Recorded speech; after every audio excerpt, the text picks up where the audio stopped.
Please allow me to welcome you to my channel. A more horrible case is going to be the subject of our investigation today. This is the heartbreaking account of Savannah Greywind, a pregnant woman who was 22 years old and whose life was cut short in excruciating fashion. In this section, we will investigate the sequence of events that led up to her disappearance, the finding that was so heartbreaking, and the aftermath that shook a town. On the morning of Saturday, August 19, 2017, Norberta Greywind observed her pregnant daughter Savannah, who was 22 years old at the time, attempting to ascend the stairs leading to the apartment complex of her neighbor, who lived on the 3rd level. Savannah had reached the 8th month of her pregnancy, and the heat in August had been unprecedentedly hot. Her legs were so swollen that she could hardly walk on them. It was her neighbor Brooke Cruz who had called her over to assist with a sewing project, and she consented to go visit her, despite the fact that she was experiencing discomfort. As Savannah made her way to Brooke's apartment, she was completely unaware of the horrifying events that were about to take place. When Norberta finally caught a glimpse of her daughter, she would never see her again. At its core, this narrative revolves around the terrible intersection of the lives of two spouses who couldn't be more different from one another, the dark histories that characterize their present, and the horrifying consequences that followed. In today's lesson, we are going to go into the specifics of this terrifying case, investigating the reasons for the crime, as well as the subsequent search for justice that followed. William Hahn, who was being romantically involved with Brooke Cruz at the time, made a shocking discovery on the morning of August 19, 2017, which would alter the course of his life indefinitely. When he entered their apartment, he was met by a sight that his mind could not even fathom. The lifeless body of Savannah Greywind, who was 22 years old, was found there, lying on the floor of the washroom. As the floor was smeared with blood, the scene was one of complete and utter pandemonium and horror. Through the ruse that she needed assistance with a sewing project, Brooke Cruz had successfully enticed Savannah to visit her flat. However, Savannah was unaware of the fact that Brooke was plotting something nefarious. As soon as Savannah walked through the door, Brooke attacked her, first by having her go into labor against her will, and then by brutally killing her. When William saw Brooke in the apartment, she was cradling Savannah's newborn baby, while she was covered in blood and in a state of terror. Brooke pleaded with William to assist her in cleaning up the mess and disposing of Savannah's body, assuring him that everything would be fine if they adhered to the plan that they had previously devised. In a hesitant manner, William consented. The body of Savannah was wrapped in a piece of plastic, and the flat was painstakingly cleaned in an effort to remove any trace of the atrocity that had occurred. In the hopes of concealing the newborn from the rest of the world, they decided to place the infant in their bedroom.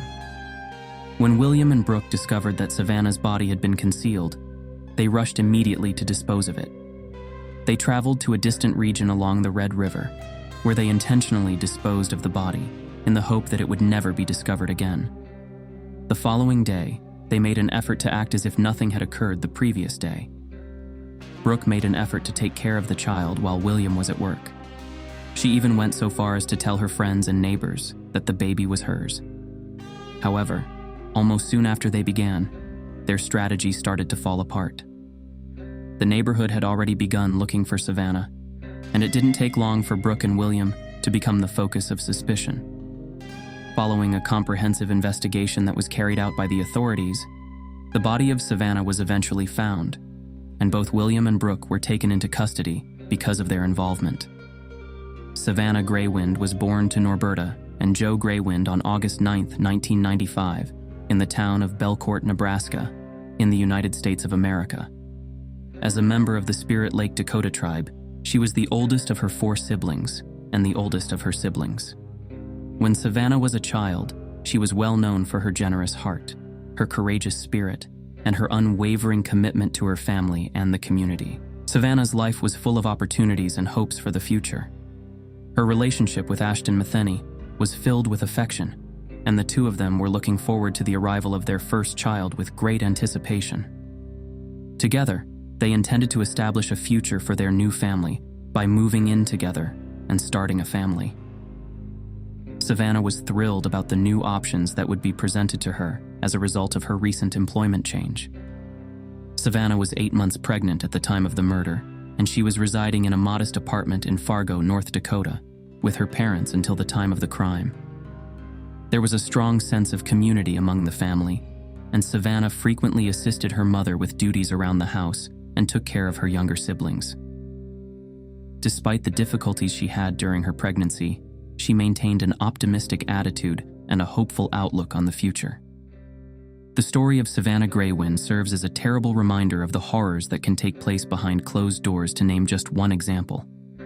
The violent manner in which her life was taken has left her family and the town in utter disarray. Not only did the actions of Brooke Cruz and William Hahn result in the death of a young woman, but they also resulted in the absence of a mother for a newborn child. The consequences of this crime were felt throughout the community, bringing to light the significance of maintaining alert, providing compassion, and ensuring justice. It was on February 9, 1980, in the state of Texas that Brooke Lynn Cruz was born. In the course of her childhood, she was raised in a household that was distinguished by instability and repeated movements as a result of her parents' personal conflicts and financial difficulties. Because she was the youngest of 3 siblings, Brooke frequently experienced feelings of being overshadowed by her twin brothers. The fact that her father was away for the most part, and that her mother was battling with addiction, contributed to the pressure that existed in her relationship with her parents. In spite of these obstacles, Brooke has always exhibited a sharp mind and a strong sense of drive, even from a young age. The years that Brooke spent as a teenager were characterized by defiance and a quest for sense of self. Concerns about her self-esteem made it difficult for her to integrate with her peers, and she struggled with these concerns. The fact that Brooke had already begun experimenting with alcohol and drugs by the time she was 15 years old led to her having numerous run-ins with the law. As a result of her precipitous decline in academic achievement, she ultimately decided to withdraw from high school. As Brooke entered her early adulthood, her life continued down a path that was fraught with turmoil. She was involved in a string of relationships that were unstable, and the majority of the time, her partners were involved in illegal activities. She went from job to job, never fully settling into a position that was stable or satisfying to her. Her participation with narcotics became more extensive, which resulted in multiple arrests for possession of drugs as well as other minor violations. When it came to her romantic partnerships, Brooke frequently experienced both instability and abuse. Although she was married twice, both of her marriages ended in a contentious divorce.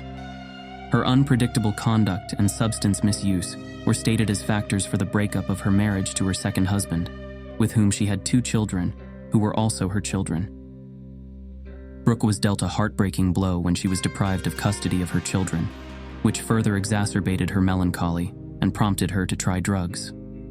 Her background of criminal behavior included more than just substance misuse. There were other cases of theft, fraud, and assault that Brooke was involved in by herself. Her psychological history revealed a complex web of problems, including borderline personality disorder, depression, and anxiety, among other emotional and mental concerns. Despite the fact that she has participated in counseling and psychiatric treatment on occasion, her dedication to these treatments was not consistent.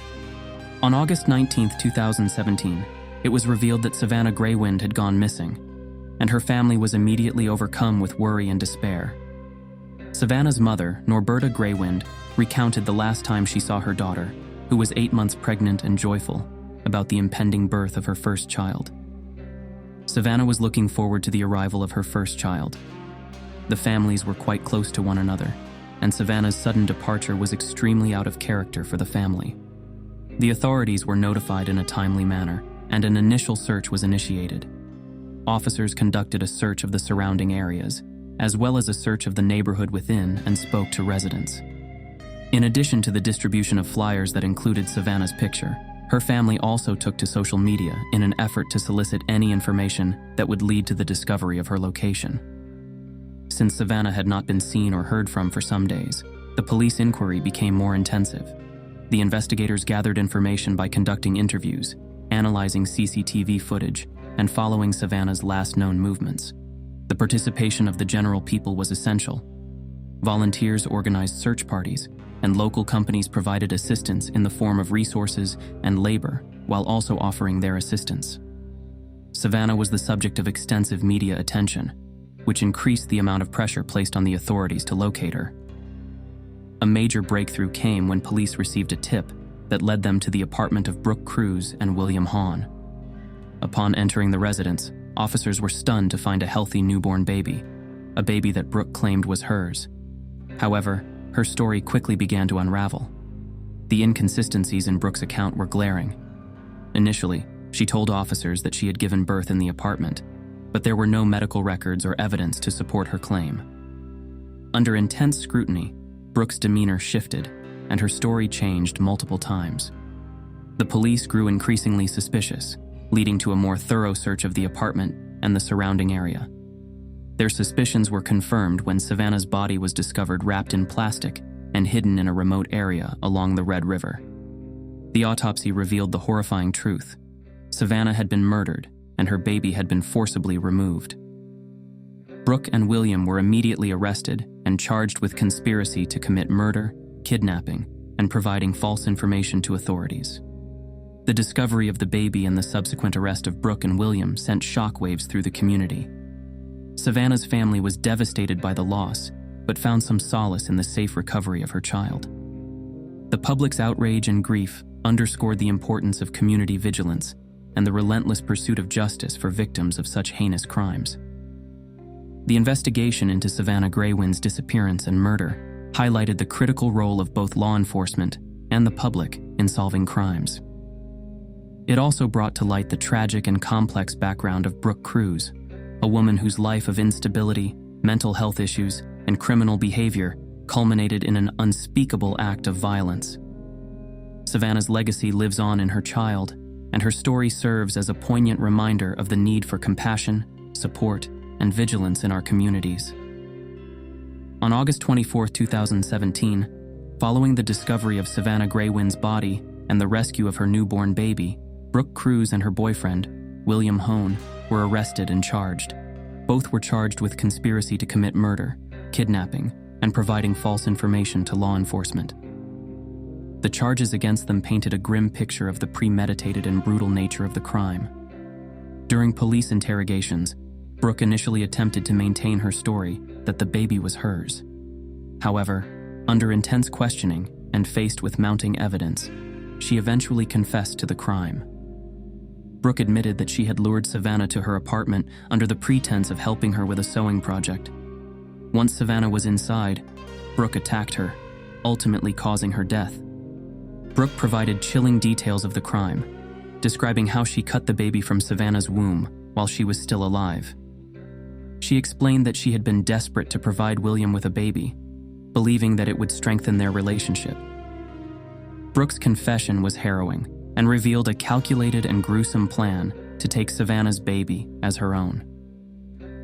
The trial for Brooke Cruz and William Hahn began in early 2018. The courtroom was packed with members of the community, the media, and Savannah's grieving family. The prosecution presented a compelling case, supported by Brooke's confession, forensic evidence, and testimonies from law enforcement officials who had worked on the investigation. Brooke Cruz took the stand and repeated her confession, detailing the events leading up to Savannah's death and the aftermath. Her testimony was a critical piece of evidence that helped the prosecution establish the premeditated nature of the crime. William Hahn, however, maintained his innocence, claiming that he was unaware of Brooke's plan and had come home to find Savannah already dead. He admitted to helping Brooke clean up and dispose of the body, but denied any involvement in the murder itself. In February 2018, Brooke Cruz was found guilty on all charges. The judge sentenced her to life in prison without the possibility of parole, citing the heinous and premeditated nature of the crime as justification for the maximum sentence. Brooke's demeanor remained stoic as the sentence was read, but the impact of her actions was evident in the emotional reactions of Savannah's family and friends present in the courtroom. William Hahn's trial took a slightly different turn. While he was acquitted of the murder charge, he was found guilty of kidnapping and lying to police. In September 2018, he was sentenced to life in prison with the possibility of parole. The judge acknowledged that while William may not have directly participated in the murder, His actions in aiding Brooke and attempting to cover up the crime warranted a severe punishment. Both Brooke Cruz and William Hone sought to appeal their sentences. Brooke's appeal was swiftly denied, with the appellate court upholding her life sentence without parole. The court ruled that the evidence against her was overwhelming and that her confession had been obtained legally and without coercion. William Hone's appeal process was more protracted. His legal team argued that his sentence was overly harsh, given his lesser role in the crime. However, after a series of hearings, the appellate court also upheld his sentence, citing the gravity of his involvement in the kidnapping and subsequent actions to cover up the crime. His possibility of parole remained, but it would be many years before he would be eligible for consideration. The brutal murder of Savannah Greywind left an indelible mark on her family and the wider community. Norberta Greywind, Savannah's mother, and the rest of the family were devastated by the loss.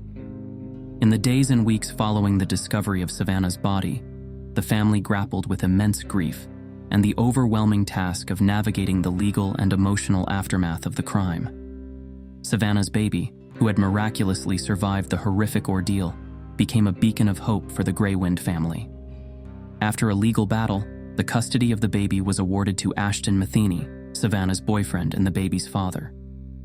The Greywind family, along with Ashton, focused on providing a loving and stable environment for the child, ensuring that Savannah's legacy would live on through her daughter.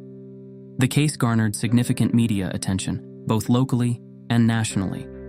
News outlets covered every development, from the initial disappearance of Savannah to the discovery of her body and the subsequent arrests and trials. The public was horrified by the details of the crime, and there was an outpouring of support for the Greywind family. Vigils, fundraisers, and community events were organized to honor Savannah's memory and support her family during their time of need. The media coverage also brought to light broader issues, such as the vulnerability of Indigenous women and the challenges they face in terms of safety and justice. Savannah's story resonated with many, leading to a broader conversation about these critical issues. In the wake of Savannah's murder, there was a strong call for action to address the systemic issues that contributed to her tragic fate. In response, Senator Heidi Heitkamp of North Dakota introduced a bill aimed at improving the safety and protection of Indigenous women. The bill, known as Savannah's Act, was named in honor of Savannah Greywind and sought to address the alarming rates of violence against Indigenous women. Savannah's Act aimed to enhance coordination and communication between federal, state, tribal, and local law enforcement agencies in cases involving missing and murdered Indigenous women. The bill included provisions for better data collection and reporting on such cases, increased support for tribal law enforcement, and the development of guidelines to ensure a more effective response to these incidents. The importance of Savannah's Act cannot be overstated. By improving the framework for addressing violence against Indigenous women, the law sought to provide justice for victims and prevent future tragedies. It aimed to ensure that cases like Savannah's would be handled with the urgency and attention they deserved, ultimately saving lives and bringing perpetrators to justice. Norberta Greywind, Savannah's mother, became a vocal advocate for the bill. In her public statements, she emphasized the need for systemic change to protect Indigenous women and prevent other families from experiencing the same heartbreak. Norberta highlighted the significance of Savannah's Act in addressing the gaps in the current system and providing a path forward for more effective law enforcement collaboration and support for victims' families. In her poignant remarks, Norberta said, "This bill is a step towards ensuring that my daughter's death was not in vain. We must do everything in our power to protect our women and bring an end to the violence that has plagued our communities for far too long. Savannah's legacy will live on through this important legislation, and it gives me hope that we can create a safer future for all Indigenous women." In conclusion, the heartbreaking story of Savannah Greywind is a stark reminder of the devastating impact of violence on individuals and families. Savannah was a young woman with her whole life ahead of her, excited about the impending arrival of her baby. Her life was tragically cut short by an unfathomable act of cruelty. The case not only brought immense grief to her family, but also sparked widespread outrage and a call for justice. The community rallied together, and significant legislative changes were proposed to prevent such tragedies in the future. The impact on Savannah's family has been profound as they navigate the complexities of grief and the ongoing legal battles surrounding custody of her baby. The media coverage of the case brought national attention to the issue of violence against Indigenous women and highlighted the need for stronger protections and support systems. Senator Heidi Heitkamp's introduction of a bill aimed at addressing these issues is a crucial step forward. The bill's objectives include improving law enforcement responses, enhancing support for victims, and ensuring that perpetrators are held accountable. Norberta Greywind, Savannah's mother, has been a vocal advocate for the bill, emphasizing its importance in preventing future tragedies and honoring her daughter's legacy. Thank you for joining me today as we delved into this harrowing case. It's stories like these that remind us of the importance of justice, community support, and legislative action. If you found this video informative and important, please give it a thumbs up, subscribe to the channel, and click the bell icon to stay updated with future content. Next week, we'll be exploring another gripping case that you won't want to miss. Until then, stay safe and take care.